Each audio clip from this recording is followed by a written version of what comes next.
For years, David was my brother, my partner, and my friend. Together, we built a life and a business that everyone envied. But one day, it all changed. He betrayed me, took everything I had, and left me with nothing. They say family sticks together, but David showed me the ugly truth. Now, I'm ready to reveal the secrets he's been hiding and reclaim what's mine. This is my story of betrayal and the promise of justice.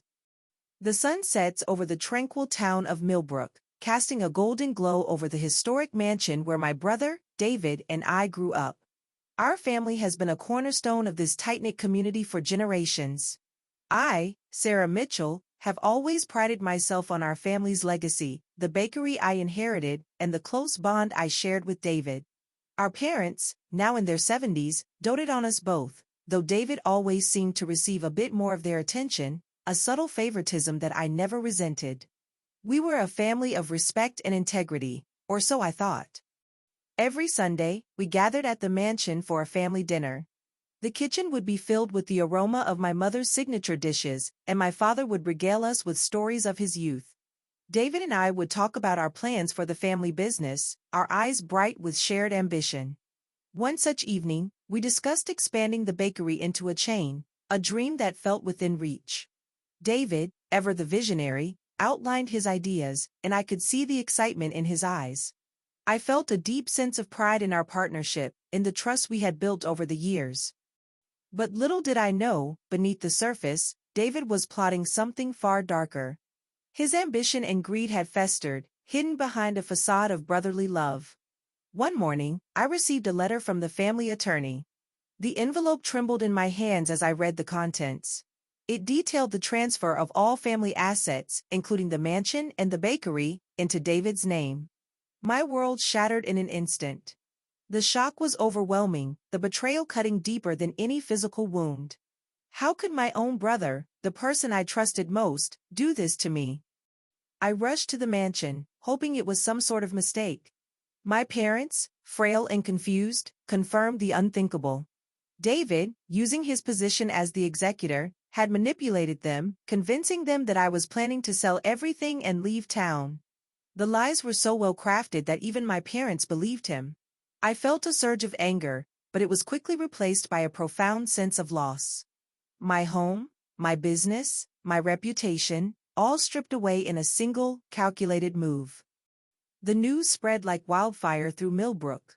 Whispers and rumors filled the air, each one a knife in my back. People who had once been my friends and supporters turned their backs on me. I was now seen as a liar, a cheat, someone who had betrayed her family. The bakery, once a beloved institution, was now shunned. My employees, confused and afraid, began to leave. The once bustling place fell silent, a stark reminder of my fall from grace. David's cruelty didn't stop there.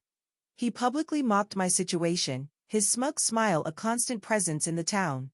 He even managed to turn some of the last remaining loyal customers against me.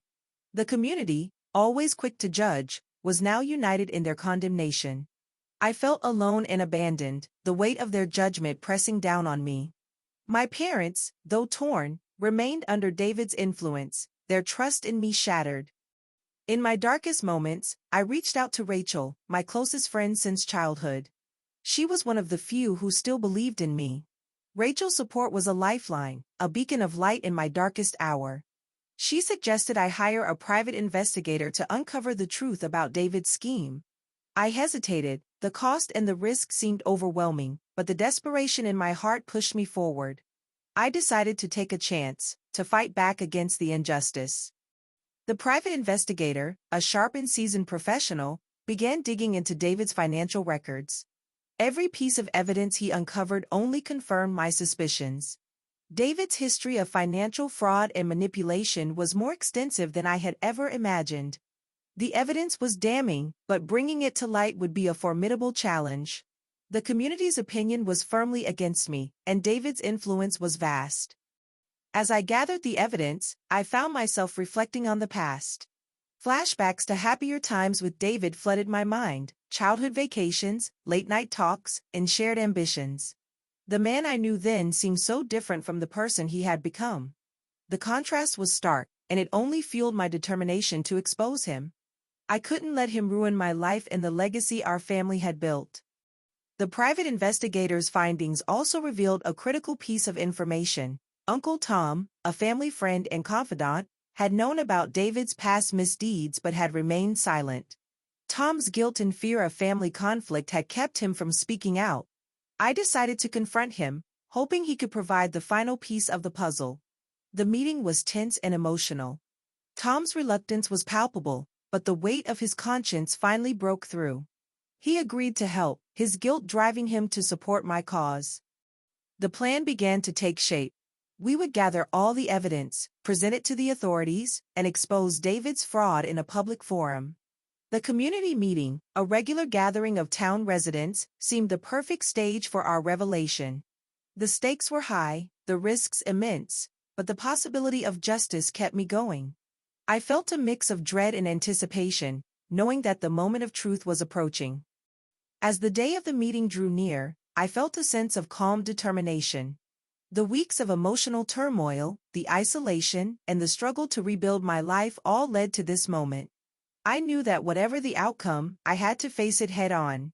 The betrayal had left deep scars, but it had also ignited a fire within me, a fire fueled by the need for justice and the desire to reclaim what was rightfully mine. The letter from the attorney had been the breaking point, but it was also the catalyst for my transformation. From a heartbroken victim, I was becoming a determined agent of justice. The road ahead was uncertain, but I was ready to take the next step, no matter the cost. And with that, I prepared for the confrontation that would change everything. The stage was set, and the truth was about to be revealed. The next chapter was ready to begin, and I was more determined than ever to see it through to the end. The days leading up to the community meeting were a blur of preparation and anxiety. With Uncle Tom's reluctant but crucial support, we meticulously organized every piece of evidence against David. The private investigator, Alex, was a tireless ally, ensuring that every document and witness statement was in order. We rehearsed the presentation, trying to anticipate every possible objection David might raise. Each rehearsal left me more resolute, but the weight of the impending confrontation was nearly unbearable. One evening, as I was reviewing the documents, Rachel dropped by with a small gift. "I know this is a tough time, Sarah, but I wanted you to have something to remind you of the good times," she said, handing me a photo album. I opened it, and the images transported me back to a simpler, happier past. There was a picture of David and me as kids, building a snowman in the backyard, and another of us standing in front of our first successful batch of pastries at the bakery. The memories were bittersweet, a stark contrast to the current tension. I looked up at Rachel, feeling a surge of gratitude. "Thank you, Rachel. This means a lot," I said, my voice thick with emotion. "I just hope I can do this. I need to clear my name, but the thought of facing everyone, it's overwhelming." "You're not alone," she replied, her eyes meeting mine. "We'll be right there with you, every step of the way. You're stronger than you think, Sarah." Her words bolstered my resolve. I knew I had to stand my ground, no matter how difficult it would be. The next day, I visited the few friends and allies who still believed in me. We met in private, away from prying eyes, and I shared the evidence with them. The reactions were mixed, but the most important thing was that they were willing to stand beside me. One of my staunchest supporters was Mark, a longtime customer and former employee at the bakery. "I always knew you were being set up, Sarah," he said, his eyes filled with a mix of sympathy and determination. "I'll do whatever it takes to help you. Just tell me what you need." Another key ally was Emma, a local journalist who had always admired the Mitchell family's legacy. She offered to publish the story, creating a broader platform for the truth. "I'll run the story in the next issue," she promised. "It might help turn the tide in your favor." With the community meeting just days away, the tension in Millbrook was palpable. David, sensing the threat, redoubled his efforts to discredit me. He started spreading more rumors, trying to turn the community against me. One particularly damaging rumor was that I had been embezzling funds from the bakery for years. The lies were vicious, and they cut deep, but I refused to be cowed. I decided to confront David directly, hoping to catch him off guard. I found him at the family mansion, pacing in the study, his usual self-assured demeanor masked by a rare look of nervousness. "David, we need to talk," I said, my voice steady. He looked up, his eyes narrowing. "What do you want, Sarah?" he asked, his tone dripping with disdain. "I have evidence of your fraud," I replied, holding up a folder. "I'm going to expose you at the community meeting. You can't deny the truth any longer." His face twisted in a sneer. "You really think you can pull this off? The town already thinks you're a liar and a cheat. They won't believe you." "Maybe not at first," I admitted, "but the truth will come out. I won't stop until I clear my name and expose your lies." David's anger flared. "You're making a big mistake, Sarah. When this is over, you'll regret ever crossing me." "Maybe," I replied, "but I'm willing to take that risk. Because I know I'm right and you're wrong." The encounter left me more determined than ever. I knew the road ahead would be fraught with challenges, but I was ready. The night before the meeting, I couldn't sleep. I lay in my small, rented apartment, the same place I had been forced to move to after losing everything. The silence was deafening, but my mind was a whirlwind of thoughts and plans. As I lay there, I reflected on the journey that had brought me to this point. The betrayal had shattered my life, but it had also revealed a strength I never knew I possessed. The thought of David's smug smile and the community's coldness only fueled my resolve. I had to do this, not just for myself, but for the legacy of our family. The morning of the community meeting, I woke up early. I dressed in my best outfit, a symbol of my determination and dignity. Rachel and Alex arrived to support me, their presence a source of comfort. We drove to the community center, where a large crowd had already gathered. The air was thick with anticipation, and I could feel the weight of all those eyes on me as I stepped inside. The meeting began with a few routine announcements, but the tension was palpable. I could see David seated at the front, flanked by a few supporters. His eyes met mine, and for a moment, I saw a flicker of doubt in them. It was a small victory, but it gave me the strength to proceed. The community leader, an older man named Mr. Thompson, called the meeting to order. "Today, we have a special presentation from Sarah Mitchell," he said, his voice tinged with curiosity. "Sarah, you can go ahead whenever you're ready." I took a deep breath and stepped forward. "Thank you, Mr. Thompson.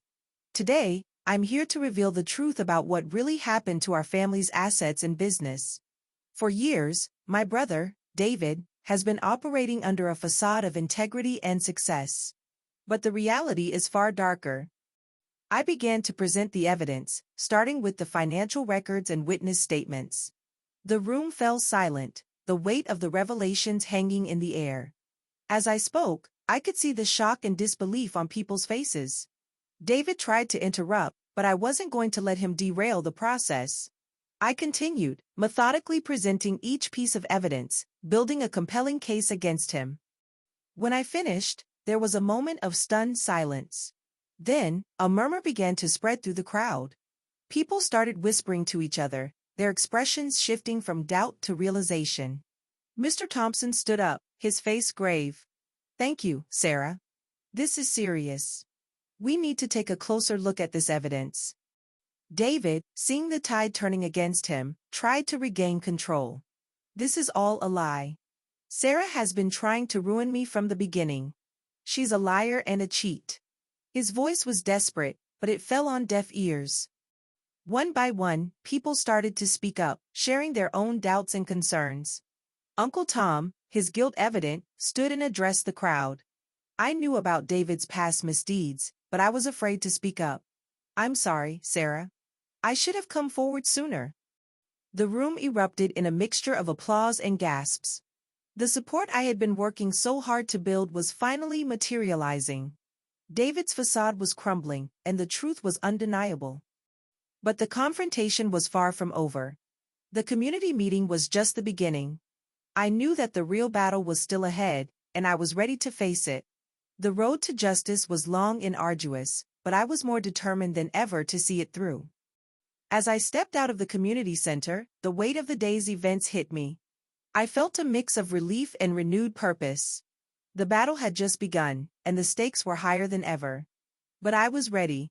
I had the truth on my side, and I wouldn't stop until justice was served. The next chapter would be even more intense, and I was prepared to face it head-on. The journey was far from over, and the final confrontation with David was just around the corner. The days following the community meeting were a whirlwind of activity. The initial shock and disbelief had given way to a growing sense of outrage. Emma's article in the local newspaper had gained traction, and the story was now circulating beyond Millbrook. People who had once shunned me were beginning to reach out, offering their support and apologies. The tide was turning, but I knew the real battle was still ahead. David would not go down without a fight, and he had powerful allies. The police, acting on the evidence presented at the meeting, began their investigation. Detective Jordan, a seasoned officer with a reputation for thoroughness, was assigned to the case. I met with him at the station, the weight of the evidence laid out on the table between us. "Ms. Mitchell, this is a serious matter," he said, his eyes meeting mine. "We take financial fraud very seriously, and the evidence you've provided is compelling. However, we need to build a solid case to ensure a conviction." I nodded, understanding the gravity of the situation. "I'm willing to do whatever it takes to see this through. David has to be held accountable." Detective Jordan began to ask detailed questions, delving into the specifics of the fraud and the timeline of events. I answered each one with as much clarity and precision as I could. The interview lasted for hours, and by the end, I felt drained but hopeful. The detective promised to keep me informed, and I returned home, my mind racing with the possibilities. Meanwhile, the community's reaction continued to evolve. Local businesses that had once turned their back on me began to reach out, offering support and even small acts of kindness. The bakery, though still closed, received messages of encouragement and offers to help reopen. I was overwhelmed by the outpouring of support, a stark contrast to the isolation I had felt just weeks earlier. One evening, Rachel and I sat in my small apartment, going over our next steps. "The police are on our side now, but we can't let our guard down," she said, her voice filled with determination. "David will try to find a way out of this." "I know," I replied, my mind already turning to the next phase. "We need to stay one step ahead. If the police need more evidence or testimony, we have to be ready to provide it." The following week, the police raided the family mansion, seizing documents and electronic devices. David was questioned at length, but he remained defiant, denying all allegations. The harassment didn't stop there. He began to target the people supporting me, spreading more rumors and threats. One night, I received a chilling phone call. "Sarah, if you don't back off, you'll regret it," a voice hissed, the tone unmistakable. It was one of David's loyal followers. "David is not someone you want to make an enemy of." I hung up, my hands trembling, but my resolve unwavering. I called Rachel and the private investigator Alex, and we decided to strengthen our security. Rachel stayed with me for a few nights, and we set up extra locks and alarms. The community, sensing the threat, rallied around me even more. A local neighborhood watch group offered to keep an eye on my place, and the support was both heartening and humbling. Despite the challenges, I continued to work on rebuilding my life. I started small, reaching out to former customers and employees to gauge interest in reopening the bakery. The response was overwhelmingly positive. People were eager to support a local business that had been unjustly accused. I began to plan the reopening, the details giving me a sense of purpose and direction. One day, I received a call from the police. It was Detective Jordan. "Ms. Mitchell, we have enough evidence to charge David with financial fraud and embezzlement. We're preparing to file the charges, and you'll need to testify in court." My heart raced with a mix of relief and trepidation. "Thank you, Detective. I'm ready to testify. Whatever it takes to see justice done." The news was a turning point. It meant that David would finally face the consequences of his actions. But I knew the legal battle would be long and arduous. The stakes were higher than ever, and the emotional toll was taking its toll. I had moments of doubt and fear, but the support of my friends and the community kept me going. As the trial date approached, the atmosphere in Millbrook became charged with anticipation. David's supporters were vocal, but they were increasingly outnumbered. The community's support for me was a powerful force, a symbol of the town's commitment to justice and truth. I prepared my testimony, rehearsing it with Rachel and Alex, ensuring that every detail was clear and concise. The day of the trial arrived, and I stood outside the courthouse, surrounded by a small group of supporters. Rachel, Mark, Emma, and several others were there, their presence a source of strength. I took a deep breath and walked into the courtroom, ready to face David and his legal team. The trial was intense. David's lawyer, a seasoned litigator, tried to cast doubt on the evidence, questioning my credibility and the motives of the witnesses. But the evidence was overwhelming, and the judge and jury were not swayed by the attempts to discredit me. As I testified, I focused on the facts, staying calm and composed. The emotional weight of the betrayal was still there, but I channeled it into a clear and powerful narrative. When my testimony was complete, I stepped down and took my seat, my heart pounding. The prosecutor rested their case, and David's lawyer made a final plea, but the damage was done. The evidence was too strong, and the community's support was a tipping point. The jury retired to deliberate, and the waiting began. The tension in the courtroom was palpable. Every minute felt like an eternity. Finally, the jury returned with a verdict. The judge read it aloud, and the words echoed in the room. Guilty on all counts. David's expression was one of shock and disbelief, but there was a sense of justice in the air. The verdict was a vindication of everything I had fought for. As the court adjourned, I felt a weight lift from my shoulders. The journey had been grueling, but the fight was worth it. I had reclaimed my dignity, cleared my name, and exposed David's fraud. The community's reaction was immediate and overwhelming. People congratulated me, many with tears in their eyes. The bakery, once shunned, was now a symbol of resilience and integrity. But the battle was not entirely over. The legal proceedings and the emotional scars would take time to heal. I knew that the road ahead would be long, but I was ready to face it. The community's support and the sense of justice achieved gave me the strength to move forward. I was more determined than ever to rebuild my life, to reopen the bakery, and to restore the legacy our family had built. The journey had been a transformative one, but it had also revealed a strength and resilience I never knew I possessed. I had faced my brother's betrayal, the community's judgment, and the legal battle, and I had come out stronger. The next chapter was about healing, rebuilding, and moving forward. And I was ready to embrace it with open arms. If you've been following Sarah's journey and feel the same sense of triumph and justice, consider subscribing to our channel. The next part of this story will delve into the aftermath, the healing, and the new beginnings. Because this is just the beginning of a new chapter, and I'm excited to share it with you. Don't miss it. The courtroom victory was a significant milestone, but the aftermath brought a tidal wave of emotions and responsibilities. The relief of seeing David convicted and sentenced was mixed with the overwhelming task of rebuilding my life. The community's support, once a distant dream, was now a reality. People who had shunned me were now reaching out, offering help and friendship. The local newspaper, under Emma's guidance, continued to publish stories that restored my reputation and highlighted the unjust treatment I had endured. One of the first tasks was to reopen the bakery. The support from the community was overwhelming. Mark and a few other former employees, who had stayed loyal, helped clean and refurbish the space. Rachel and Emma organized a community fundraiser, which not only raised the necessary funds but also brought the town together in a powerful show of solidarity. The day the bakery reopened, the line of customers stretched down the block. Each smile and word of encouragement was a balm to my soul, a reminder that I was not alone. However, the legal battle was not over. David's conviction did not automatically mean the return of the family assets. I had to navigate a complex web of legal proceedings to reclaim what was rightfully mine. The process was long and fraught with setbacks, but I was determined to see it through. One afternoon, while reviewing legal documents, I received a call from Uncle Tom. His voice was hesitant, but there was a note of resolve. "Sarah, I've been doing some thinking, and I've decided to come forward with everything I know. I'll testify in any way that helps your case." I was surprised but grateful. "Thank you, Uncle Tom. Your support means more than you know."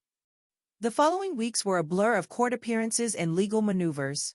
David's legal team used every trick in the book to delay and obstruct the process, but the weight of the evidence and the community's support kept us moving forward. One particularly tense moment came during a hearing where David's lawyer tried to discredit Uncle Tom's testimony. Your Honor, Uncle Tom's recent revelations are nothing more than an attempt to clear his own conscience. He has a history of siding with the accused, and his testimony should be viewed with extreme skepticism. I looked at Uncle Tom, who met my gaze with a steady eye. I know I made mistakes, but I'm here to make amends. David's actions have hurt this family and this community, and I can't stand by any longer. The truth is the truth, and I'm willing to face the consequences. The judge, clearly moved by Uncle Tom's sincerity, ruled in our favor, allowing his testimony to stand. This was a critical victory, and the momentum in the case shifted decidedly in my favor. As the legal battles continued, I also focused on rebuilding my personal life. The emotional toll of the betrayal and the subsequent fight for justice left deep scars, but the support of my friends and the community helped me heal. I took up meditation and yoga, practices that helped me find a sense of inner peace and resilience. Rachel, who had become more than just a friend, was a constant source of strength. One evening, after a particularly grueling day in court, she sat with me on the porch of my newly rented home. You've been through so much, Sarah. It's okay to take a moment to breathe. I looked at her, feeling a wave of gratitude. I don't know what I'd do without you, Rachel. You've been my rock. She smiled, squeezing my hand. That's what friends are for. And you've been one of the strongest people I've ever known. You're not alone in this. Her words were a reminder that I was surrounded by people who believed in me, who had stood by me through the darkest times. The support of my community was a powerful force, and it gave me the strength to keep pushing forward. The final legal hearing was scheduled for the following month. The stakes were high, and the tension was palpable. David's legal team had exhausted all their options, but they weren't giving up without a fight. The day of the hearing, I arrived at the courthouse early, my heart racing with a mix of anticipation and anxiety. The courtroom was packed, a testament to the community's interest in the case. As the judge entered, a hush fell over the room. The proceedings were methodical, with both sides presenting their arguments. My legal team, now bolstered by Uncle Tom's testimony and the overwhelming evidence, made a compelling case. When it was my turn to speak, I stood and addressed the court, my voice steady and clear. Your Honor, this journey has been a trial by fire. I faced betrayal, isolation, and a relentless fight for justice. But through it all, I've uncovered the truth, and I've been supported by a community that refused to turn a blind eye. Today, I ask that this court not only recognize the fraud and embezzlement but also the profound impact it has had on my life and the lives of those around me. The judge listened intently, and when I finished, there was a moment of silence. Ms. Mitchell, your testimony and the evidence presented have been clear and convincing. The court will issue its ruling shortly. The wait was excruciating, but the sense of justice was almost tangible. When the judge returned, he delivered the final verdict. The court finds in favor of Sarah Mitchell. All family assets and the business are to be returned to her, and any remaining financial penalties will be assessed against David Mitchell. The courtroom erupted in applause, and I felt a wave of relief and vindication. The legal battle was over, and the long fight for justice had finally ended. As I stepped out of the courthouse, the sun was setting over Millbrook, casting a warm, golden glow over the town. People congratulated me, their smiles genuine and their support unwavering. But the journey was not over. The emotional and financial toll of the betrayal and the subsequent battles had left its mark, and the road to full recovery was still ahead. I knew that the next phase would be about healing, rebuilding, and moving forward. The bakery was once again a thriving institution, and the community's support had restored my faith in the power of truth and justice. As I stood there, surrounded by friends and supporters, I felt a sense of closure. The betrayal had been a defining moment in my life, but it had also revealed a strength and resilience I never knew I possessed. The road had been long and arduous, but I had come out stronger. The next chapter was about healing, rebuilding, and embracing a new beginning. And with that, I looked to the future with hope and determination, ready to face whatever challenges lay ahead. The days following the final legal victory were a mix of relief and reflection. The weight of the long legal battle had left me both physically and emotionally exhausted, but the sense of closure was profound. The bakery was humming with activity once again, and the community's support had restored my faith in humanity. Yet, the journey was far from over. Despite the legal battles being won, the emotional scars and the strain on my relationships, particularly with my parents, remained. One evening, as the sun dipped below the horizon, casting long shadows over the town, I decided to visit my parents. The mansion, once a symbol of our family's unity and prosperity, now felt like a house of broken promises. I took a deep breath and rang the doorbell, my heart pounding with a mix of hope and trepidation. My mother answered the door, her eyes widening in surprise. "Sarah," she said, her voice soft and hesitant. "Come in, dear." I stepped into the familiar foyer, the old wooden floors creaking under my feet. My father, sitting in his favorite armchair, looked up, his expression a mix of guilt and relief. "Sarah," he murmured, standing up to greet me. The tension in the room was palpable, but I was determined to bridge the gap that David's betrayal had created. "Mom, Dad, I need to talk to you," I said, my voice steady. "I understand that David manipulated you, and I don't blame you for what happened. But I need you to know the truth. He's been exposed, and the community knows what he did. I hope you can see that my intention was never to hurt you or the family." My mother's eyes filled with tears. "We've been so lost, Sarah. David's lies blinded us. We didn't see the person he had become. We're so sorry." My father, his voice heavy with regret, added, "We should have trusted you more. We should have questioned his actions. Please, forgive us." I walked over to them and hugged them both, the warmth of their embrace bringing a flood of emotions. "I forgive you, both of you. It's time we healed together." The next few weeks were a period of reconciliation and healing. My parents and I began to rebuild our relationship, slowly and deliberately. They started to come to the bakery, helping out and reconnecting with the community. The mansion, once a place of division, began to feel like home again. However, the final piece of the puzzle was still missing. David, though convicted and stripped of his ill-gotten gains, had not faced the full extent of his actions. He was serving his sentence, but the emotional closure I needed had not been achieved. I knew that a final confrontation with him was necessary, not just for justice but for my own peace of mind. One day, I visited David at the correctional facility where he was being held. The stark, sterile environment was a sharp contrast to the luxurious life he had once led. He looked up as I entered the visiting room, his eyes cold and defiant. "Sarah," he said, his voice tinged with a mix of anger and defeat. "What do you want? Haven't you already taken everything from me?" "I want you to understand the pain you caused," I replied, my voice calm but firm. "You took everything I had, not just the business and the money, but my trust, my reputation, and my relationship with our parents. You turned the community against me, and you nearly destroyed everything we built together. I want you to admit that what you did was wrong, and I want you to apologize." David's expression hardened. "I did what I had to do. You were always the favorite, Sarah. Dad and Mom always treated you better. I deserved more, and I took it." "Deserved more?" I repeated, my voice rising with a mix of frustration and sadness. "You deserved to be a part of this family, to be loved and supported. But you chose greed and manipulation. You chose to betray the people who loved you. And for what? A few more dollars. A bit more power. It's not worth it, David. It's never worth it." For a moment, I saw a flicker of doubt in his eyes, a hint of the person he once was. But it was quickly replaced by his usual arrogance. "You're a fool, Sarah.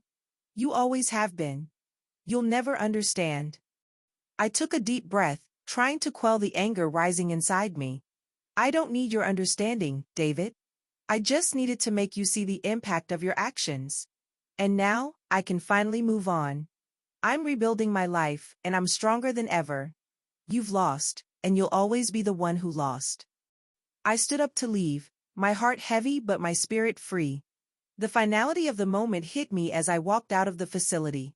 The road had been long and arduous, but I had found my strength and my voice. The closure with David, though not the reconciliation I had hoped for, was a necessary step in my healing process. Back in Millbrook, the community continued to rally around me. The bakery was not just a business, it was a symbol of resilience and integrity. People came not just for the pastries but for the story of a woman who had faced betrayal and emerged stronger. The support of my friends, Rachel, Mark, and Emma, was a constant source of strength. Rachel and I often spent evenings discussing our future plans, dreaming of new ventures and community projects. One evening, as we sat on the porch, Rachel turned to me with a serious look. "Sarah, you've done so much for the community, and they've rallied around you. But you deserve to move forward too. What are your plans for the future? Is there anything you've been thinking about?" I smiled, feeling a surge of excitement. "I've been considering expanding the bakery, maybe even opening a small cafe. And I've been thinking about starting a community nonprofit to support people who have faced similar challenges. I want to use my experience to help others find their strength and resilience." Rachel's eyes lit up. "That's a fantastic idea. You have so much to offer, and the community would support you. Let's make it happen." The weeks turned into months, and the bakery flourished. The nonprofit idea took shape, and I began to reach out to local organizations for support.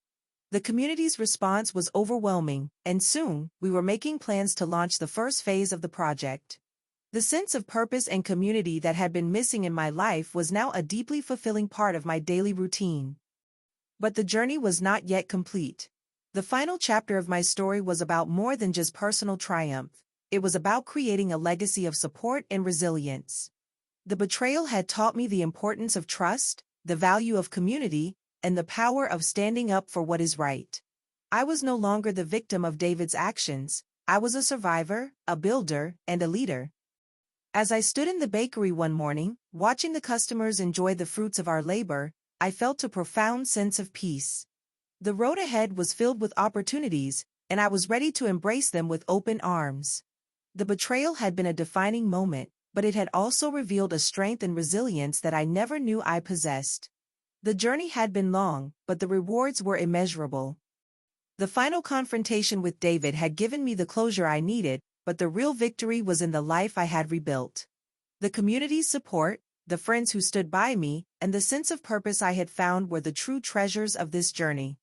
I was ready for the next chapter, whatever it might bring. And with that, I looked to the future with hope and determination, ready to face whatever challenges lay ahead, knowing that I had the strength and the community to support me every step of the way. If you've been following Sarah's journey and are as inspired by her resilience and strength as I am, consider subscribing to our channel. The next part of this story will delve into Sarah's new ventures and the impact she's making on her community. Because this is just the beginning of a new chapter, and I'm excited to share it with you. Don't miss it. The months following the reopening of the bakery and the launch of the nonprofit were a time of growth and healing. The community's support was unwavering, and the bakery once again became a vibrant hub of activity. People came not just for the pastries but for the sense of community and the stories of resilience that the bakery represented. The nonprofit, which I named Rise Together, quickly gained traction, offering support and resources to individuals who had faced betrayal and injustice. One of the most rewarding aspects of this new chapter was seeing the impact we were making.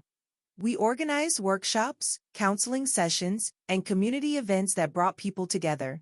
The stories of those who had found strength and a renewed sense of purpose through our programs were a constant reminder of the power of community and support. One such story was that of Lily, a young mother who had been deceived by her business partner. She had lost her savings, her home, and her sense of self-worth.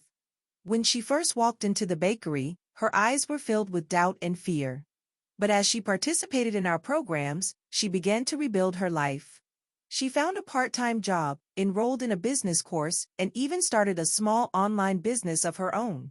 Seeing her transformation was a powerful validation of the work we were doing. However, the journey was not without its challenges. The nonprofit's success drew attention, and not all of it was positive. David's loyal supporters, still bitter over his downfall, began to spread rumors and undermine our efforts. They accused us of exploiting people's vulnerabilities and painted me as a vengeful predator. But the community, now more aware and informed, largely dismissed these attempts to tarnish our reputation. One evening, a local business owner, Mr. Johnson, who had once been a staunch supporter of David, approached me at the bakery. "Sarah, I owe you an apology," he said, his voice tinged with regret.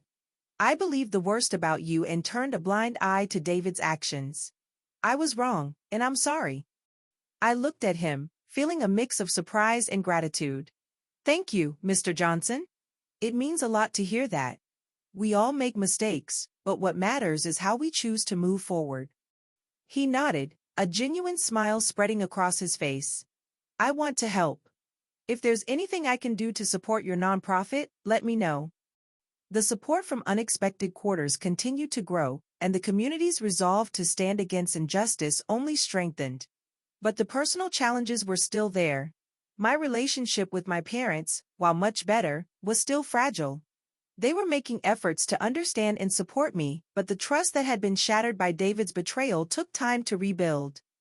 One weekend, my father asked me to join him for a walk in the woods behind the mansion. We walked in silence for a while, the crisp autumn air clearing our minds. Finally, he spoke. "Sarah, I want you to know that we are truly proud of you. You've shown more strength and resilience than we ever could have imagined. We're sorry for not seeing the person David had become, and we're grateful for the person you are." Tears welled up in my eyes, and I hugged him tightly. "Thank you, Dad. It means the world to me." Reconciling with my parents was a significant step, but the final piece of my personal journey was still missing. I needed to fully come to terms with the emotional impact of David's betrayal. One afternoon, I decided to revisit the place where David and I had spent some of our happiest moments as children, a small clearing in the forest where we used to build forts and share our dreams. Sitting on a log, I closed my eyes and let the memories wash over me. The sound of the wind rustling through the leaves, the feel of the sun on my skin, and the echoes of our laughter brought a sense of peace.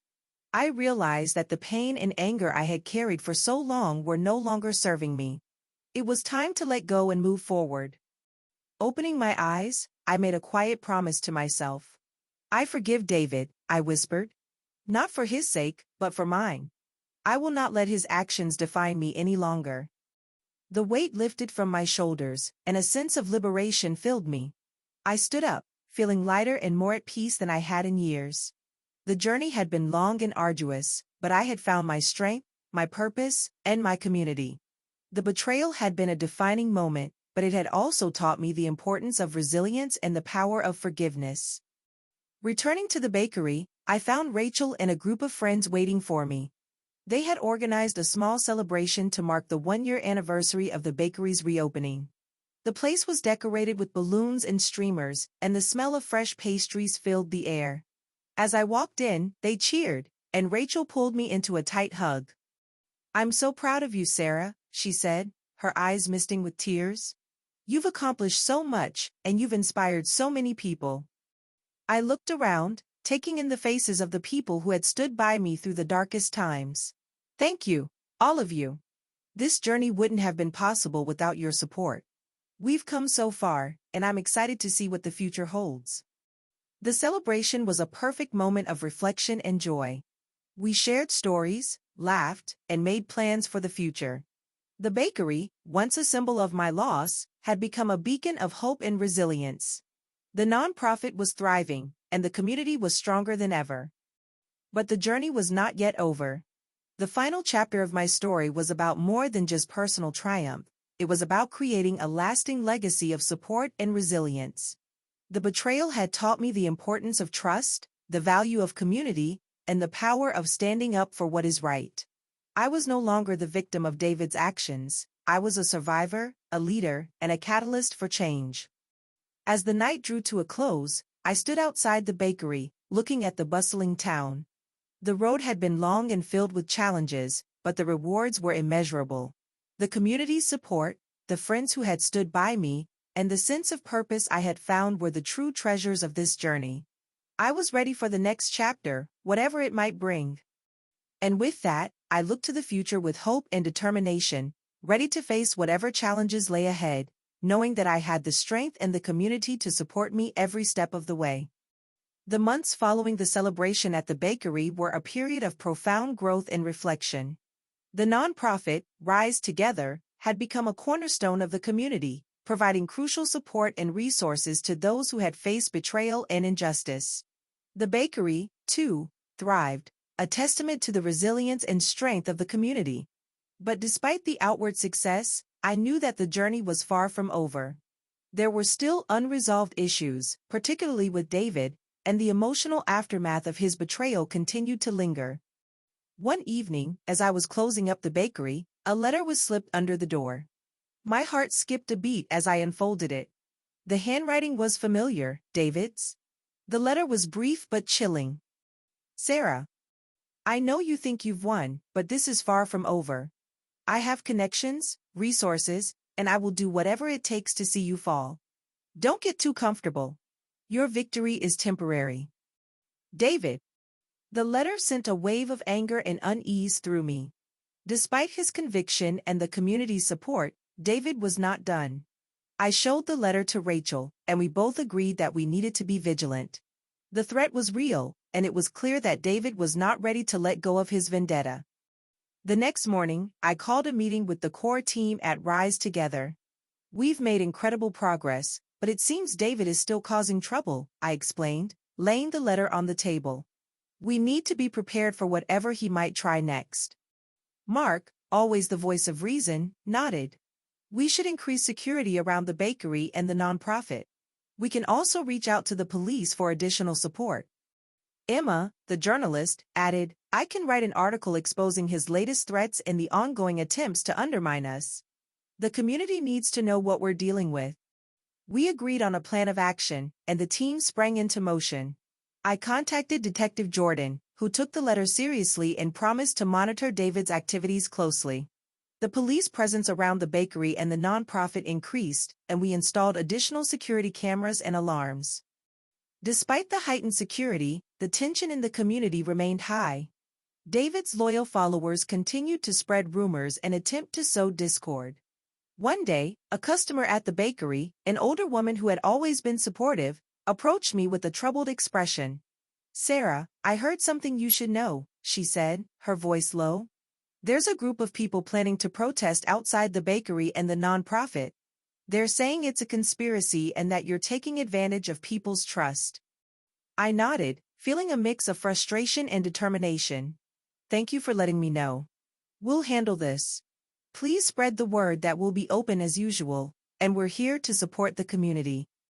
The next day, a small group of protesters gathered outside the bakery, holding signs and chanting slogans. I watched from the window, my heart heavy but my resolve unshaken. Rachel and Mark joined me, and we decided to address the crowd.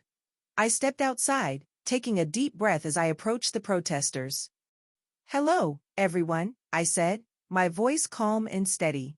I understand you have concerns, but I want to assure you that our intentions are pure. We are here to support the community and help those in need. If you have any specific questions or issues, please come inside, and we'll address them directly. One of the protesters, a man in his 40s, stepped forward. We don't believe you. You and your so-called nonprofit are just trying to gain more power and control. I met his gaze, my voice firm.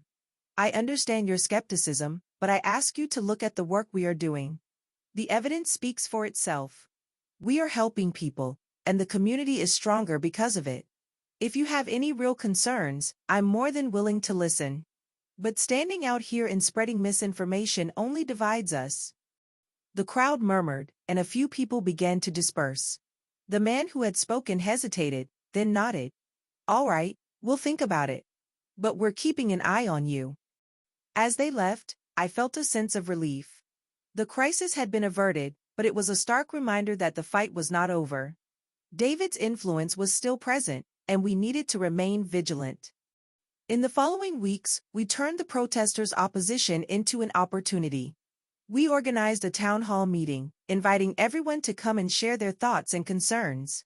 The room was packed, and the atmosphere was tense, but we handled each question and criticism with transparency and openness. By the end of the meeting, many of the attendees were more supportive of our efforts, and the remaining skeptics had more to think about. The town hall was a turning point, and the community's support for Rise Together only grew stronger. We launched a new initiative, partnering with local schools to provide financial literacy and life skills workshops for young people. The response was overwhelming, and the project quickly gained momentum. One day, as I was reviewing the plans for the new initiative, my phone rang. It was Detective Jordan. "Sarah, we've intercepted some communications that suggest David is planning one last attempt to undermine you and the nonprofit. We're taking proactive measures, but I wanted to keep you informed." I thanked him, my mind racing with the implications. David's final move was imminent, and I needed to be ready. I called an emergency meeting with the team, and we went over every detail, preparing for any scenario. The day of the planned protest arrived, and the tension in the air was palpable.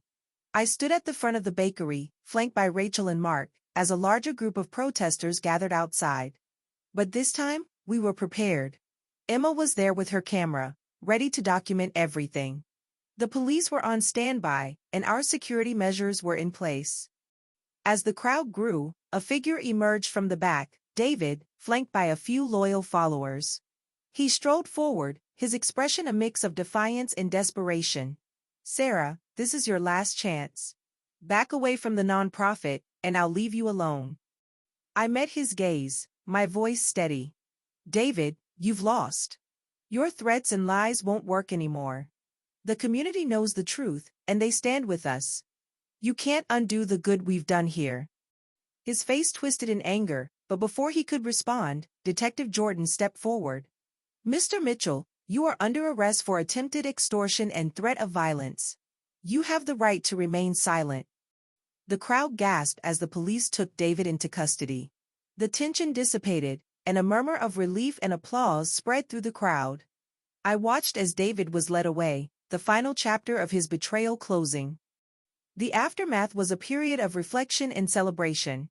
The community gathered at the bakery, and we held a small ceremony to mark the end of the struggle. People shared stories of hope and resilience, and the bakery was filled with a sense of unity and purpose. But the journey was not over.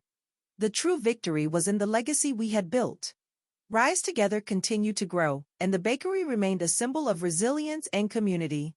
The emotional scars of the betrayal would take time to heal, but the strength and determination I had found were permanent. As I stood in the bakery, surrounded by friends and supporters, I felt a profound sense of peace. The road had been long and fraught with challenges, but the rewards were immeasurable. The community's support, the friends who had stood by me, and the sense of purpose I had found were the true treasures of this journey. I was ready for the next chapter, whatever it might bring. And with that, I looked to the future with hope and determination, knowing that I had the strength and the community to support me every step of the way.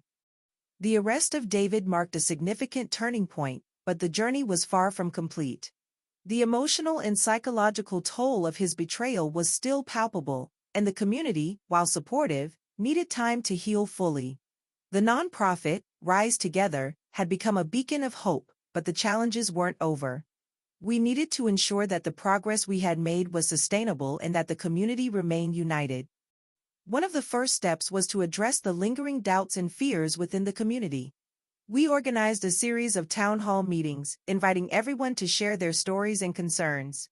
The atmosphere was initially tense, but as people spoke, a sense of collective healing began to take hold. One evening, a woman named Maria, who had been a vocal critic of our efforts, stepped forward. "I've been wrong," she said, her voice trembling. "I let David's lies cloud my judgment. I'm here to apologize and to support what you're doing, Sarah." Her words resonated deeply, and others followed suit. The town hall meetings became a platform for reconciliation and unity. We also launched a mental health support program, recognizing that the community needed more than just financial and legal assistance. The program provided counseling and therapy sessions, and the response was overwhelming. People began to open up, sharing their experiences and finding solace in the shared journey of healing. However, the road to full recovery was not without its challenges.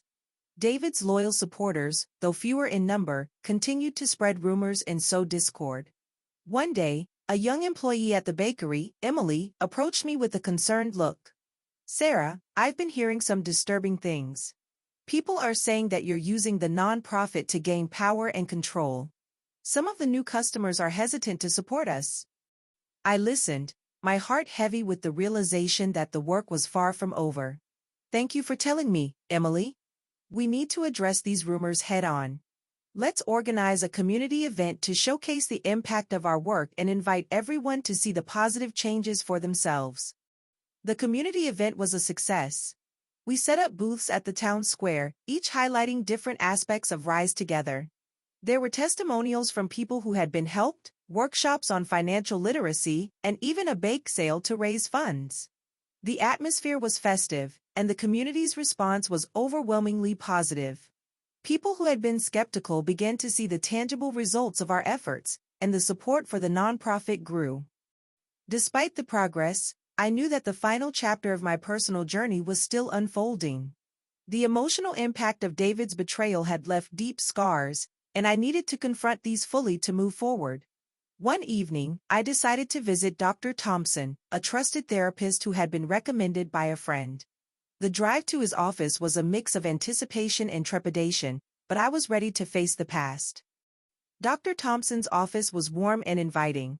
"Sarah, thank you for coming," he said, his voice calming. "We can start by talking about what you're feeling right now. How have the recent events affected you?" I took a deep breath, the weight of the past few years pressing down on me. I feel a mix of relief and unresolved anger. David's actions have left me with deep emotional scars, and I'm still struggling to fully come to terms with everything that happened. Dr. Thompson nodded, his expression understanding. "It's completely normal to feel that way. Trauma and betrayal can have lasting effects. The key is to work through these emotions and find a way to heal. Let's start by breaking down the events and the emotions they triggered. We can identify the sources of your pain and find ways to address them." Over the following weeks, I attended regular therapy sessions. Dr. Thompson helped me unpack the layers of my trauma, from the initial shock of David's betrayal to the long and arduous journey of reclaiming my life. The process was difficult, but it was also incredibly empowering. For the first time, I felt a sense of control over my emotions and a deeper understanding of my own resilience. One significant breakthrough came during a session where I finally confronted the anger I had been suppressing. "I'm angry," I said, my voice shaking. "I'm angry at David for what he did, and I'm angry at myself for not seeing it sooner. But I'm also angry at the community for turning their backs on me." Dr. Thompson nodded, his expression compassionate. "Anger is a valid emotion, Sarah. It's a natural response to what you've been through. The key is to channel that anger into something constructive. How can you use this energy to continue building a better future for yourself and your community?" His words resonated with me. I realized that my anger, while painful, was also a source of strength. It fueled my determination to keep pushing forward and to make a positive impact. I decided to channel this energy into expanding the nonprofit's programs and creating more opportunities for the community. One of the new initiatives we launched was a mentorship program, pairing individuals who had faced similar challenges with experienced mentors. The program quickly gained traction, and the stories of transformation were inspiring. One of the mentees, John, had been struggling with debt and a sense of hopelessness.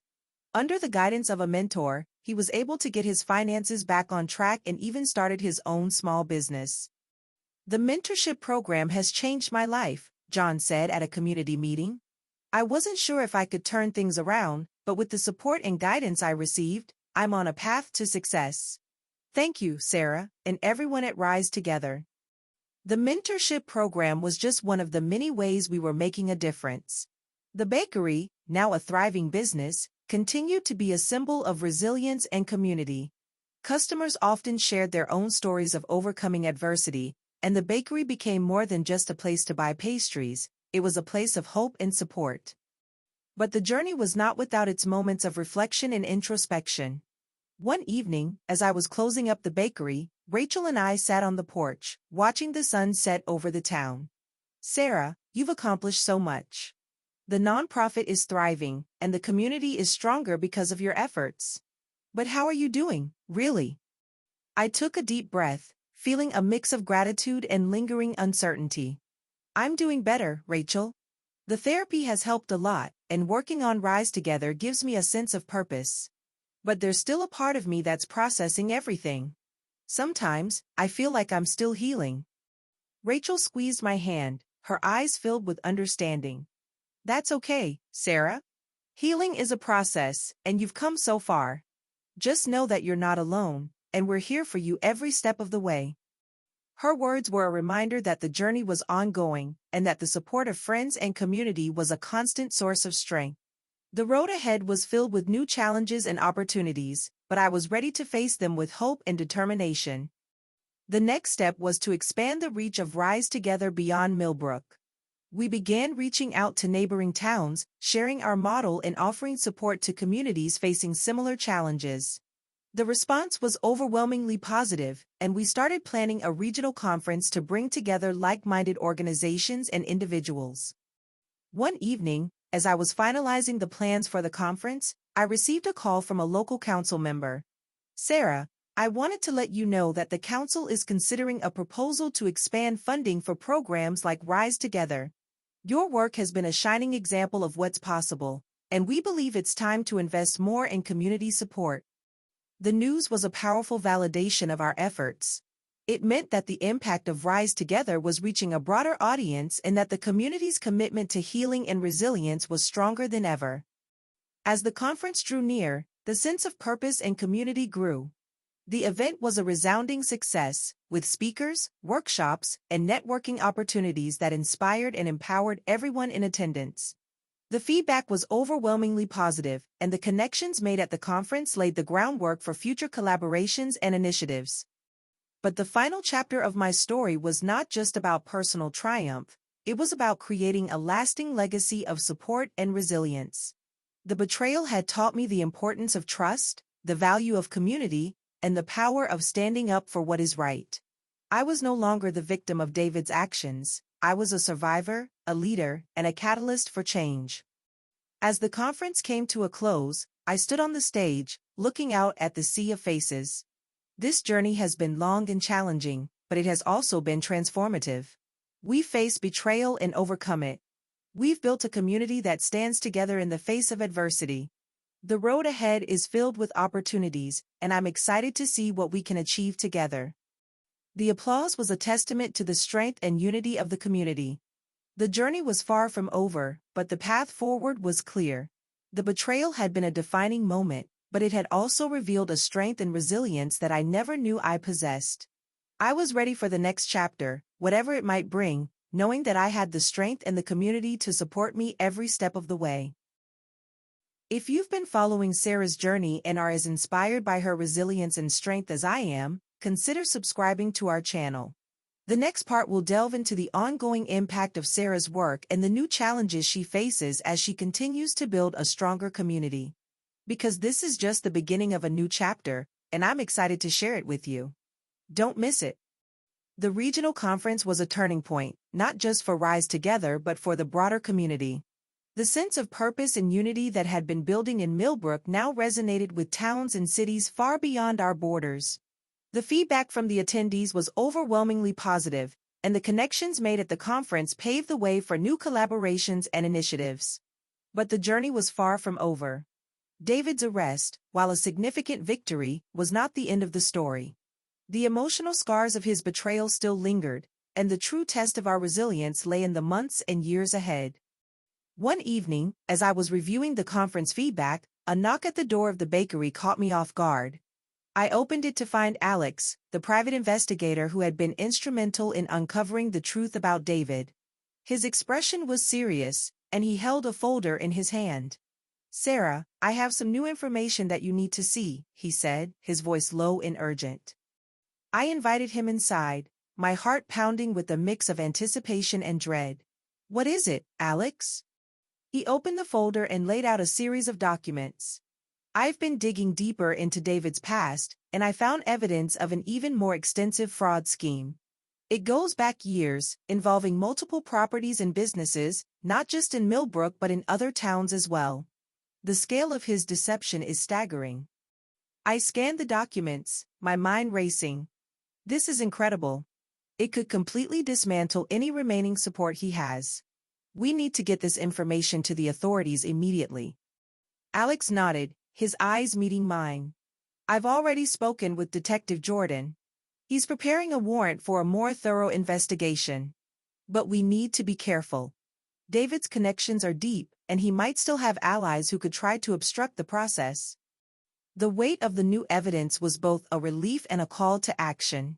It reinforced the justice we had fought for, but it also meant that our work was far from over. The next few weeks were a whirlwind of activity. We worked closely with the police, providing detailed reports and testimonies that built a comprehensive case against David. The community, now more informed and united, supported our efforts wholeheartedly. One of the most significant moments came when Uncle Tom, who had already testified in our favor, came forward with even more detailed accounts of David's past. "I've been carrying this guilt for too long," he said, his voice heavy with regret. "David's actions have hurt this family and this community, and I can't stand by any longer. The truth must be told." The additional evidence from Uncle Tom was a game-changer. It not only strengthened our case but also provided a deeper understanding of the roots of David's betrayal. The legal proceedings against David resumed with renewed vigor, and the community's support was a powerful force. However, the emotional toll of the ongoing battle was still present. One evening, I received a call from my mother. Her voice was hesitant, but there was a note of resolve. "Sarah, I've been thinking a lot about what's happened. David's actions have shattered our family, and I've realized that we need to take responsibility for not seeing the signs sooner. We want to help in any way we can." I was surprised but deeply moved. "Thank you, Mom. It means a lot to hear that. How can we work together to move forward?" The conversation marked a significant step in our family's healing. My parents, though still cautious, were making efforts to understand and support me. The relationship was fragile, but the willingness to communicate and heal was a crucial step. As the legal battles continued, I also focused on personal healing. The mentorship program at Rise Together had become a cornerstone of the nonprofit, and the stories of transformation were a constant source of inspiration. One of the mentees, a young woman named Jessica, shared her journey with me. "I was in a dark place, but the mentorship program gave me a lifeline. The support and guidance I received have changed my life. I'm now starting my own small business and feeling more confident every day." Jessica's story was a powerful reminder of the impact we were making. The bakery, too, continued to thrive, a symbol of resilience and community. But the journey was far from over. The emotional and psychological scars of David's betrayal were still there, and the true test of our resilience lay in the ability to move forward and create a better future. One day, I received a letter from the court, informing me that the final legal proceedings against David would begin soon.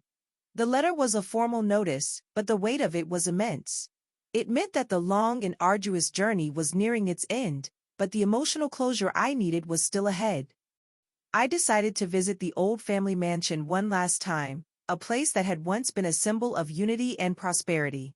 The mansion, now quiet and almost deserted, was a stark contrast to the bustling bakery and the vibrant community we had built.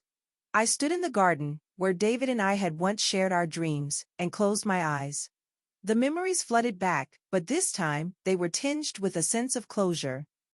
Opening my eyes, I made a quiet promise to myself. I will not let his actions define me any longer. This is the end of the chapter, and the beginning of a new one. The final legal hearing was a tense and emotional affair. The courtroom was packed, and the atmosphere was charged with anticipation. Detective Jordan presented the new evidence, and the weight of Uncle Tom's testimony was undeniable. When it was my turn to speak, I addressed the court with a steady voice. "Your Honor, this journey has been a trial by fire. I faced betrayal, isolation, and a relentless fight for justice. But through it all, I've uncovered the truth, and I've been supported by a community that refused to turn a blind eye.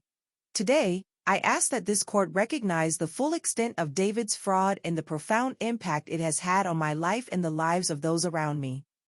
The judge listened intently, and when I finished, there was a moment of silence. "Ms. Mitchell, your testimony and the evidence presented have been clear and convincing.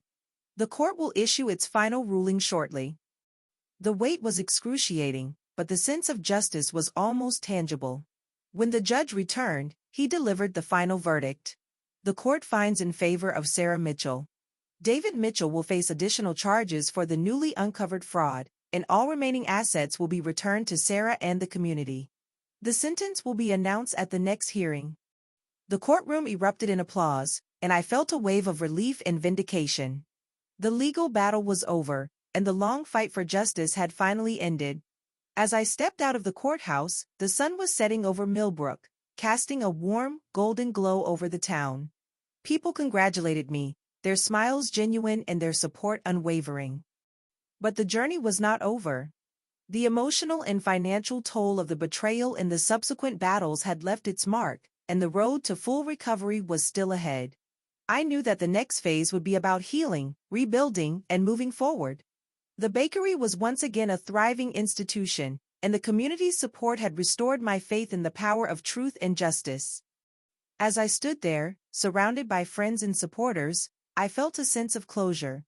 The betrayal had been a defining moment in my life, but it had also revealed a strength and resilience I never knew I possessed. The road had been long and arduous, but I had come out stronger. The next chapter was about healing, rebuilding, and embracing a new beginning. And with that, I looked to the future with hope and determination, ready to face whatever challenges lay ahead. The final legal victory was a powerful affirmation, but the emotional weight of the journey still lingered. The sense of closure was profound, yet I knew that true healing was a process that would take time. The community, once divided and skeptical, was now a tightly knit support system, and Rise Together had become a beacon of hope for those who had faced betrayal and injustice. But the next chapter was about more than just maintaining the status quo. It was about building on the foundation we had laid and creating a legacy that would stand the test of time. One evening, as the bakery closed, Rachel and I sat in the small office, surrounded by the warm, comforting scent of fresh bread. "Sarah, you've come so far," she said, her voice filled with pride. "The bakery and the nonprofit are thriving, and the community is stronger than ever. But what's next for you? Do you have any new ideas or goals?" I leaned back in my chair, reflecting on the question. "I've been thinking a lot about the future," I replied. "The next step is to expand our reach and impact. We've already started collaborating with neighboring towns, but there's more we can do. I want to create a network of support, a nationwide organization that can help people facing betrayal and injustice, no matter where they are." Rachel's eyes lit up. "That's an incredible idea. It's ambitious, but you've always been someone who sets high goals and achieves them. How do you plan to start?" I took a deep breath, the wheels in my mind turning. We need a strategic plan. The first step is to build a strong foundation locally. We'll start by formalizing our mentorship program and expanding our financial literacy workshops. We can also partner with local schools and community centers to reach a broader audience. Once we have a solid model, we can begin reaching out to other communities and sharing our resources and expertise. The following weeks were a flurry of activity. We organized a strategic planning session with the core team, laying out our goals and developing a detailed roadmap. The team was passionate and committed, and the energy in the room was electric. We identified key areas for expansion, from digital platforms to support networks, and began reaching out to potential partners. One of the most significant partnerships came from a national organization focused on community development. Their executive director, Dr. Marta Rodriguez, was impressed by our work and offered to provide resources and guidance. "Sarah, what you've achieved in Millbrook is remarkable," she said during a phone call. "We believe in your vision and are excited to support you in expanding your reach. We can provide funding, expertise, and access to a nationwide network of organizations that can benefit from your model." The offer was a game changer. It meant that Rise Together would have the resources and support needed to make a lasting impact on a larger scale. We began the process of formalizing the partnership, and the excitement among the team was palpable. The bakery became a hub of activity, with meetings, brainstorming sessions, and strategic planning taking place almost daily. However, the work was not without its challenges. As we expanded our reach, we faced new obstacles. One of the biggest was maintaining the quality and integrity of our programs as they scaled. We needed to ensure that the support and resources we provided were consistent and effective, regardless of the location. To address this, we established a rigorous training program for mentors and facilitators, ensuring that they were well equipped to handle the diverse needs of the communities they would serve. Another challenge was the internal dynamics within the team. As we grew, the team structure and roles needed to evolve. Some members were ready for new responsibilities, while others struggled with the increased workload. One evening, Mark, who had been a loyal supporter from the beginning, approached me with a concerned expression. "Sarah, I'm feeling a bit overwhelmed," he admitted. "The growth is exciting, but I'm not sure I have the bandwidth to take on more responsibilities. I want to be part of this, but I need to be honest about my limits." I nodded, understanding his concerns. "Mark, I appreciate your honesty. We're growing fast, and it's important that everyone feels supported. Let's talk about how we can distribute the workload more effectively and ensure that everyone has the resources they need to succeed." We held a team meeting to address the concerns, and the conversation was open and constructive. We realigned roles and responsibilities, ensuring that everyone's strengths were utilized effectively. The team emerged stronger and more cohesive, ready to face the challenges ahead. As the expansion plan began to take shape, I also focused on personal growth and healing. The emotional scars of David's betrayal were still there, but I was determined to move forward. I continued my therapy sessions, and the progress was significant. One day, during a particularly poignant session, I had a breakthrough. "I'm not defined by what David did to me," I said, my voice steady. "I am defined by my resilience, my strength, and my ability to help others. I've come too far to let the past hold me back." Dr. Thompson nodded, his expression proud. "You've made incredible progress, Sarah. The key is to keep moving forward, one step at a time. You have a bright future ahead, and you're making a real difference in the world." The sense of purpose and clarity I gained from therapy was a powerful motivator. I channeled my energy into building Rise Together and creating a network of support that would benefit people far beyond Millbrook. The bakery continued to thrive, a symbol of resilience and community, and the nonprofit grew stronger with each passing day. One of the most rewarding moments came when we launched our first national webinar, connecting people from different states and sharing stories of hope and resilience. The feedback was overwhelmingly positive, and the sense of community and support was tangible, even through the screen. "I never felt alone in my struggles," one participant said during the Q&A. "Hearing your stories and the strategies you've used to overcome challenges gave me the strength to keep going. Thank you, Sarah, and everyone at Rise Together." The webinar was a clear indication that our model was resonating with people, and the momentum was building. We began planning more events, collaborations, and initiatives, all aimed at expanding our reach and impact. The national organization provided invaluable support, and we were able to secure funding for several key projects. But the journey was far from over. The true test of our resilience and commitment lay in the ability to sustain and grow the organization over the long term. One day, as I was reviewing the strategic plan, a thought struck me. "We need to build a leadership team that can carry the mission forward," I said to Rachel. "It's not just about me, it's about creating a sustainable organization that can make a lasting impact." Rachel nodded, her eyes filled with understanding. "You're right. We need to identify and develop leaders within the team, people who share our vision and are committed to the cause. We can start by offering leadership training and creating opportunities for team members to take on more responsibilities." We began the process of identifying potential leaders and developing a leadership training program. The team responded enthusiastically, and the sense of collective ownership and commitment grew. The bakery and the nonprofit became more than just places of work. They were places of growth and transformation. The months passed, and the impact of Rise Together continued to grow. The bakery was a thriving business, a symbol of resilience and community.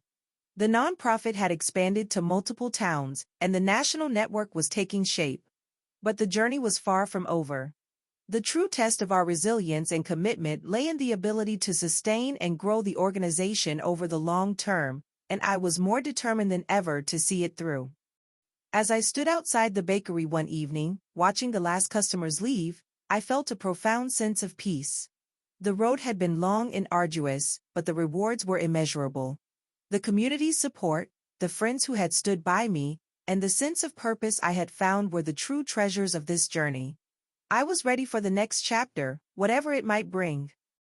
And with that, I looked to the future with hope and determination, knowing that I had the strength and the community to support me every step of the way.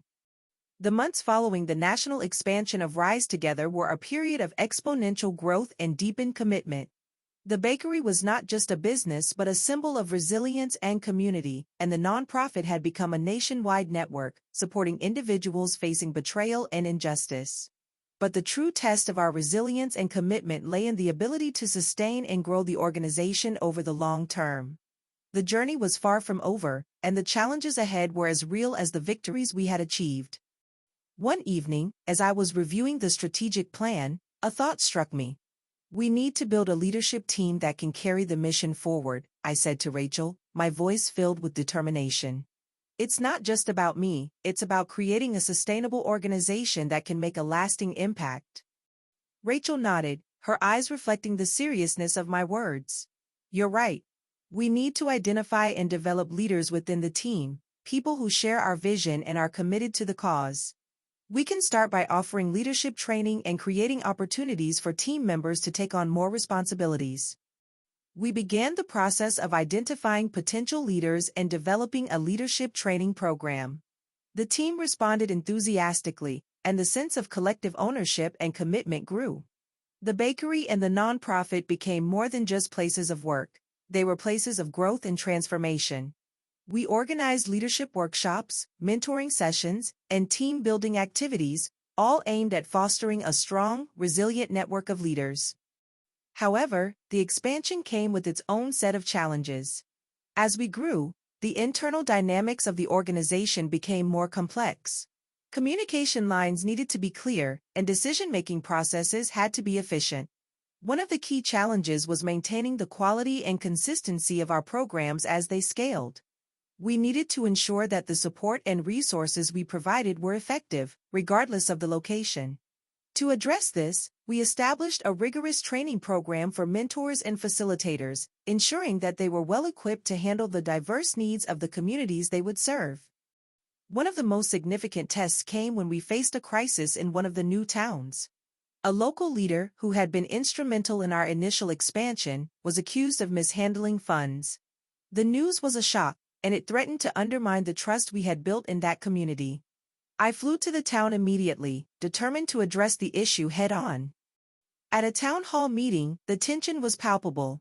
People were angry and disillusioned, and the accusations had spread quickly. I stood at the front, my heart heavy but my resolve unshaken.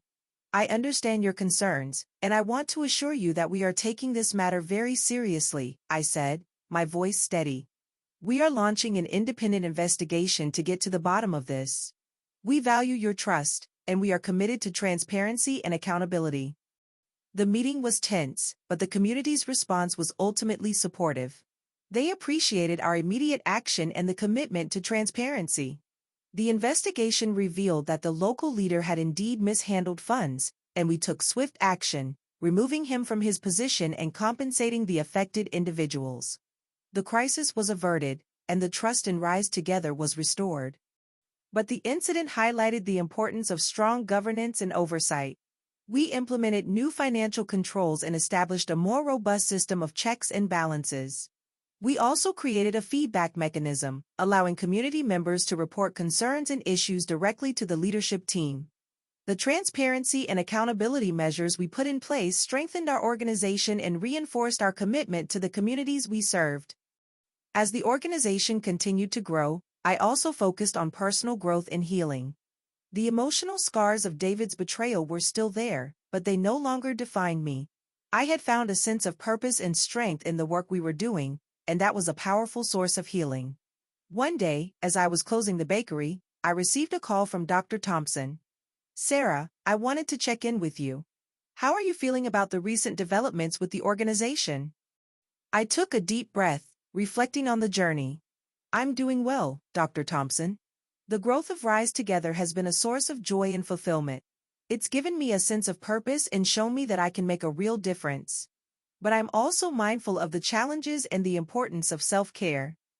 Dr. Thompson nodded, his voice encouraging. That's a healthy perspective, Sarah. It's important to find balance and take care of yourself as you continue to lead and grow the organization. You've come a long way, and you have every reason to be proud of what you've achieved. The sense of pride and purpose I felt was a testament to the strength I had found within myself. The betrayal had been a defining moment, but it had also revealed a resilience and determination that I never knew I possessed. The road had been long and arduous, but the rewards were immeasurable. One of the most rewarding aspects of this new chapter was seeing the impact we were making on a larger scale. The national network of Rise Together was a powerful force, and the stories of transformation and resilience from across the country were a constant inspiration. We began organizing regional conferences, bringing together leaders, mentors, and community members to share best practices and support each other in their journeys. One such conference, held in a major city, was a resounding success. The energy in the room was electric, and the stories shared were profound. A woman named Lisa, who had faced a devastating betrayal, stood up and shared her journey. I was in a dark place, but the support and resources from Rise Together gave me the strength to rebuild my life. I'm now a mentor myself, and I'm committed to helping others find their way. Her words resonated deeply, and the sense of community and shared purpose was palpable. The conference was a testament to the power of collaboration and the impact we were making. It reinforced our commitment to expanding our reach and creating a network of support that would stand the test of time. But the journey was far from over. The true test of our resilience and commitment lay in the ability to sustain and grow the organization over the long term. One day, as I was reflecting on the challenges and successes, I received a call from a local council member. Sarah, I wanted to let you know that the council is considering a proposal to provide additional funding for Rise Together. Your work has been a shining example of what's possible, and we believe it's time to invest more in community support. The news was a powerful validation of our efforts. It meant that the impact of Rise Together was reaching a broader audience and that the community's commitment to healing and resilience was stronger than ever. We began planning for the additional funding, developing new programs and initiatives that would further enhance our reach and impact. The final chapter of my story was not just about personal triumph, it was about creating a lasting legacy of support and resilience. The betrayal had taught me the importance of trust, the value of community, and the power of standing up for what is right. I was no longer the victim of David's actions. I was a survivor, a leader, and a catalyst for change. As the organization continued to grow and thrive, I looked to the future with hope and determination. The road ahead was filled with new challenges and opportunities, but I was ready to face them, knowing that I had the strength and the community to support me every step of the way. And with that, I stood outside the bakery one evening, watching the last customers leave, feeling a profound sense of peace. The community's support, the friends who had stood by me, and the sense of purpose I had found were the true treasures of this journey. I was ready for the next chapter, whatever it might bring. The national recognition and the council's additional funding were monumental milestones, but they also brought new challenges and responsibilities. The expanded reach of Rise Together meant that we were now dealing with a broader and more diverse network of communities, each with its own unique set of needs and challenges. The leadership team was more robust, and the processes were more refined, but the pressure to maintain our mission's integrity and effectiveness had never been greater. One of the key challenges we faced was the diversification of our programs. As we grew, we needed to ensure that our services were tailored to the specific issues each community faced. For example, a rural town might need more financial literacy workshops, while an urban area might benefit from more mental health support. We began conducting comprehensive needs assessments in each community, tailoring our programs to address the most pressing issues. This process was time-consuming but essential for maintaining the quality and impact of our work. Another significant challenge was maintaining the personal connections that had been the foundation of our success. As the organization grew, it was easy to become detached from the individuals we were helping. To combat this, I decided to embark on a series of listening tours. I traveled to different towns, meeting with mentors, mentees, and community leaders, listening to their stories, and gathering feedback. These tours were emotionally taxing but incredibly rewarding. They reminded me of the personal impact of our work and reinvigorated my commitment to our mission. During one of these tours, I visited a town in the Midwest where we had recently launched a new initiative. The community was grappling with the high rate of small business failures, and many residents were struggling to make ends meet. I met with a woman named Emma, who had lost her bakery to financial mismanagement. Her story struck a chord with me, and I realized that we could do more to support small business owners. We need to provide more targeted financial planning and business management training, I told the local team. We can't just offer generic workshops. We need to address the specific needs of small business owners. The team agreed, and we began developing a new program focused on business sustainability. Emma, inspired by our commitment, offered to help us design the curriculum. I've been through the struggle, and I know what other business owners need, she said, her voice determined. Together, we can make a difference. The new program was a success, and the feedback was overwhelmingly positive. Business owners who had once felt overwhelmed and alone now had a support system and the tools they needed to thrive. Emma became a key mentor in the program, and her story of resilience and transformation served as a powerful inspiration. As we continued to expand our reach, the importance of strategic partnerships became increasingly clear. We began collaborating with national organizations, government agencies, and corporations to leverage resources and expertise. One of the most significant partnerships was with a major tech company that provided digital tools and training to help us reach a broader audience. We also established a fellowship program, bringing in experts from various fields to work with our teams and support our initiatives. However, the expansion also brought its share of internal challenges. As the organization grew, the team dynamics became more complex. Communication lines needed to be clear, and decision-making processes had to be efficient. One of the key issues we faced was ensuring that all team members felt valued and supported. Some team members were feeling overworked and underappreciated, and there were occasional conflicts over roles and responsibilities. To address these issues, we implemented a series of team-building activities and open forums where team members could share their thoughts and concerns.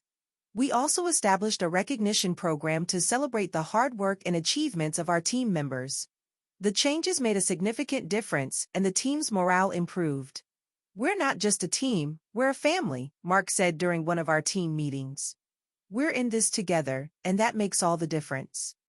The personal growth and healing that I had experienced through the journey were also a source of strength. The emotional scars of David's betrayal were still there, but they no longer defined me.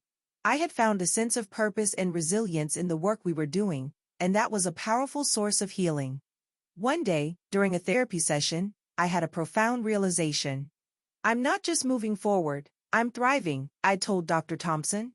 "The betrayals and challenges I faced have made me stronger, and I'm using that strength to help others." Dr. Thompson nodded, his eyes reflecting his pride. "You've come a long way, Sarah. The resilience and determination you've shown are truly inspiring. Keep moving forward, and don't forget to take care of yourself along the way." As Rise Together continued to grow and thrive, I looked to the future with a sense of purpose and determination. The next chapter was about more than just maintaining our current success. It was about pushing the boundaries of what we could achieve. We began exploring new initiatives, such as a national awareness campaign to combat financial fraud and a research program to study the long-term impact of betrayal and resilience. One of the most exciting projects was the launch of a mentorship program for young entrepreneurs.